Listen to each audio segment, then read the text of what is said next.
Hello दोस्तों, कैसे हैं आप लोग। उम्मीद करते हैं कि अच्छे होंगे और अपने तैयारी को कर रहे होंगे। तो आइए आज हम लोग ऐसे कुछ सवाल को डिस्कस करने जा रहे हैं जो बोर्ड एग्जाम में तो आना ही आना होगा। अगर साइंस का पेपर आप देने जा रहे हैं तो इस सब सारे सवाल को जरूर देख कर जाएंगे।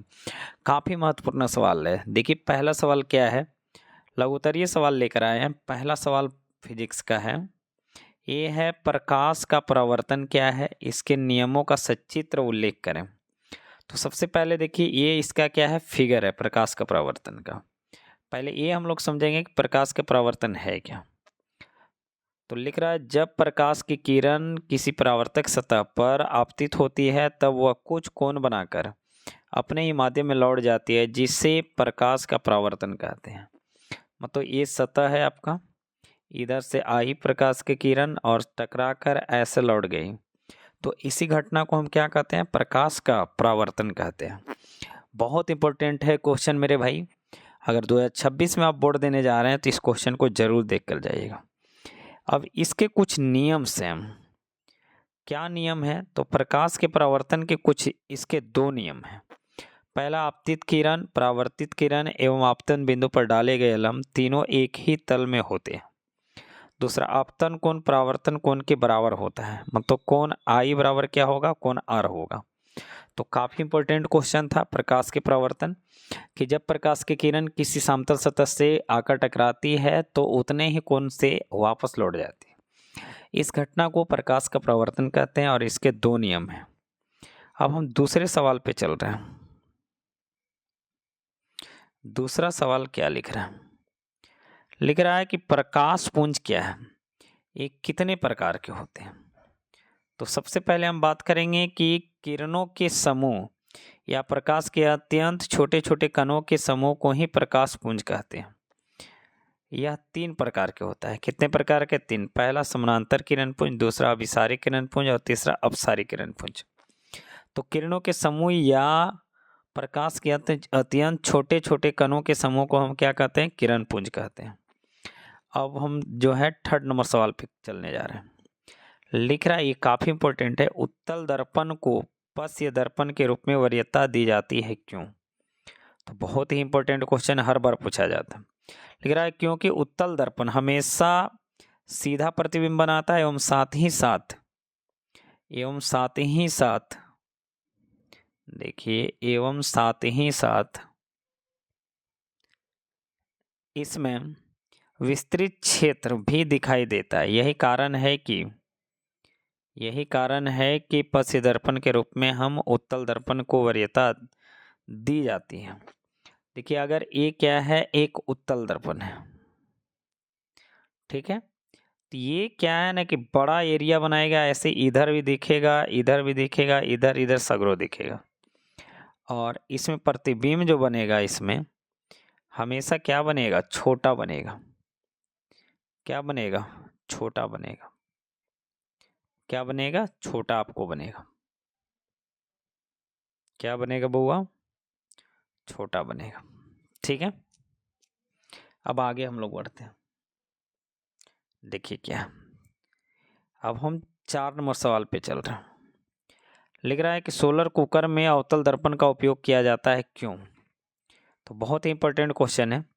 लिख रहा है, क्योंकि अवतल दर्पण में सूर्य से आने वाली किरणें को परावर्तित करके एक निश्चित बिंदु पर अभिसरित कर देता है, जिससे खाना बनाने में सुविधा होती है, अर्थात जल्दी से खाना बन जाती है। देखिए मान लेते हैं कि ये अवतल दर्पण है, ये इसका क्या हो गया, मुख्य अक्ष। यहाँ पर क्या रहेगा, फोकस रहेगा। तो आपको पता है कि इधर से जितने भी किरण आएंगे सारे फोकस से गुजरेंगे। जितने भी किरण आएंगे कहाँ से गुजरेंगे, फोकस से।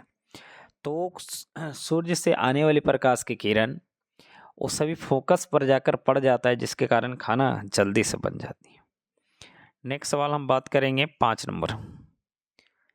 लिख रहा है कि अवतल दर्पण का उपयोग दाढ़ी बनाने में क्यों किया जाता है। बहुत इंपॉर्टेंट सवाल है। और देखिए अगर इस सारे चीज का गेस क्वेश्चन आपको चाहिए तो हमारे नंबर पे कांटेक्ट करेंगे। हम लास्ट में नंबर आपको बताएंगे कि किस नंबर पे आपको मिलेगा और कहाँ मिलेगा। लिख रहा है, जब कोई वस्तु अवतल दर्पण के सामने उसके मुख्य फोकस के भीतर होती है तब दर्पण के पीछे उसका काल्पनिक सीधा और आवर्धित प्रतिबिंब बनता है। अतः चेहरा दर्पण तथा मुख्य फोकस के बीच रखने पर दाढ़ी बड़ी मालूम पड़ती है, जिससे दाढ़ी बनाने में सुविधा होती है। देखिए लिख रहा है अवतल दर्पण का उपयोग दाढ़ी बनाने में क्यों किया जाता है। तो जब व्यक्ति को बैठाया जाता है फोकस और ध्रुव के बीच, तो उसका प्रतिबिंब जो है दर्पण के पीछे बनेगा, सीधा बनेगा और बड़ा भी बनेगा, जिसके कारण दाढ़ी बड़ा बड़ा दिखता है और बनाने वाले को आराम होता है, जो वहाँ पे काम करते रहते हैं। नेक्स्ट हम बात करने जा रहे हैं 6 नंबर। लिख रहा अवतल दर्पण एवं उत्तल दर्पण के उपयोगों को लिखें। तो लिख रहा अवतल दर्पण का उपयोग क्या क्या है। चिकित्सीय व्यवहार में, हजामती बनाने में, सोलर कुकर में, हेडलाइट, टॉर्च लाइट एवं लैंप में उत्तल दर्पण के उपयोग, साइड मिरर में, स्ट्रीट लाइट में, छोटे छोटे छपे अक्षरों को पढ़ने में। तो ये क्या रहा अवतल एवं उत्तल दर्पण के उपयोग। नेक्स्ट हम बात करने जा रहे हैं, काफी महत्वपूर्ण सवाल है मेरे भाई, क्या है। लिख रहा आवर्धन किसे कहते हैं। तो बहुत सिंपल है, प्रतिबिंब की ऊंचाई एवं वस्तु की ऊंचाई के अनुपात को आवर्धन कहते हैं, अथवा प्रतिबिंब की दूरी एवं वस्तु की दूरी के अनुपात को आवर्धन कहते हैं। इसे m से सूचित किया जाता है, इसका कोई मात्रक नहीं होता है। यानी आवर्धन इक्वल टू प्रतिबिंब की दूरी बटा वस्तु की दूरी, यानी यहां से आ जाएगा हमारे पास m बराबर एच आई बटा एच ओ, या तो भी बराबर में v बटा यू। नेक्स्ट सवाल हम बात करने जा रहे हैं 8 नंबर। क्या है। लिख रहा अवतल दर्पण एवं उत्तल दर्पण में क्या अंतर है। तो अवतल दर्पण एवं उत्तल दर्पण में निम्नलिखित अंतर है। पहला क्या है मेरे भाई, पहला लिख रहा है अवतल दर्पण का प्रवर्तक सतह धंसा होता है एवं जबकि उत्तल दर्पण का प्रवर्तक सतह उठा होता है। ये है अवतल दर्पण, ये है इसका रंगा हुआ भाग, और ये है उत्तल दर्पण, इसका रंगा हुआ भाग। तो ये उठा हुआ है और ये क्या है, झुका हुआ है, ये तो लिख रहा हूँ। नेक्स्ट, अवतल दर्पण में काल्पनिक एवं वास्तविक दोनों प्रकार का प्रतिबिंब बनता है, जबकि उत्तल दर्पण में सदैव काल्पनिक बनता है। मतलब अवतल दर्पण रहेगा तो काल्पनिक भी बनेगा और वास्तविक भी बनेगा, उल्टा भी बनेगा, सीधा भी बनेगा। लेकिन उत्तल दर्पण में ऐसा नहीं है। उत्तल दर्पण में हमेशा जो है काल्पनिक और सीधा ही बनेगा और वस्तु से छोटा बनेगा। नेक्स्ट 3rd नंबर इसका चलते हैं। 3rd नंबर अंतर देखिए, 3rd नंबर चलते हैं हम लोग। लिख रहा है कि अवतल दर्पण को अभिसारी दर्पण कहते हैं, जबकि उत्तल दर्पण को अपसारी दर्पण भी कहते हैं। अवतल दर्पण उल्टा सीधा दोनों प्रकार का प्रतिबिंब बनाता है, जबकि उत्तल दर्पण हमेशा सीधा प्रतिबिंब बनाता है। तो ये मुख्य रूप से 4 अंतर था, बहुत ही इंपॉर्टेंट था। आप लोग ध्यान से सुने होंगे, देखे होंगे, तो याद हो गया होगा। चलिए 9 नंबर पे लिख रहा है वास्तविक एवं काल्पनिक प्रतिबिंब में अंतर स्पष्ट करें। तो आपको पता है वास्तविक एवं काल्पनिक प्रतिबिंब में निम्नलिखित अंतर है। क्या क्या है भाई। वास्तविक प्रतिबिंब हमेशा उल्टा होता है, जबकि काल्पनिक प्रतिबिंब हमेशा सीधा होता है। वास्तविक हमेशा उल्टा होगा, काल्पनिक हमेशा सीधा होगा। वास्तविक प्रतिबिंब को पर्दे पर उतारा जा सकता है, जबकि काल्पनिक प्रतिबिंब को पर्दे पर उतारा नहीं जा सकता है। वास्तविक को पर्दा पर उतार सकते हैं, जबकि काल्पनिक को पर्दा पर उतार नहीं सकते। अगला, वास्तविक प्रतिबिंब दर्पण के आगे बनता है, जबकि काल्पनिक प्रतिबिंब दर्पण के पीछे बनता है। देखिए, वास्तविक प्रतिबिंब जब भी बनेगा तो दर्पण के आगे बनेगा। जैसे मान लेते हैं ए है, तो जब भी प्रतिबिंब बनेगा तो ए साइड बनेगा, क्योंकि ये अवतल दर्पण है। आगे लिख रहा है वास्तविक प्रतिबिंब वास्तविक कटान के फलस्वरूप बनता है, जबकि काल्पनिक प्रतिबिंब काल्पनिक कटान के फलस्वरूप बनता है। बहुत ही सिंपल सा चीज है, लॉजिक है कि अगर कोई ऐसा दर्पण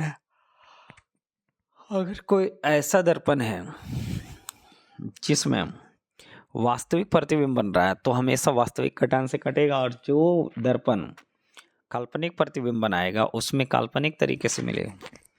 और आज का ये लास्ट सवाल बहुत ही इंपॉर्टेंट है।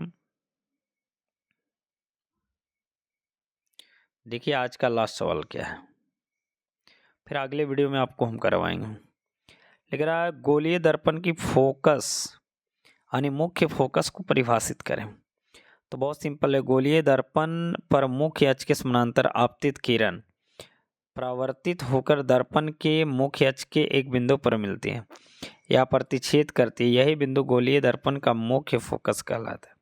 देखिए सिंपल सा बात है, ये मान लेते हैं अवतल दर्पण है, ये क्या है, इसका मुख्य अक्ष है। तो इधर से कोई भी किरण जाएगा तो जहां से कट करेगा वही क्या होगा, फोकस होगा।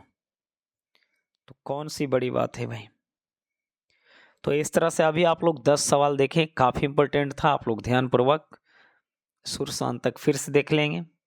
बाकी जिनको गेस क्वेश्चन लेना है तो गेस क्वेश्चन लेने के लिए इस नंबर पे आप कांटेक्ट करेंगे 8804 950 949। ये नंबर पे आप कांटेक्ट कर लीजिए, आपको गैस मिल जाएगा, गैस आपको मिल जाएगा, बहुत ही इम्पोर्टेंट। तो मिलते हैं नेक्स्ट वीडियो में। कल आप लोग को केमिस्ट्री पढ़ाएंगे, बहुत ही प्यारा सेशन रहा है।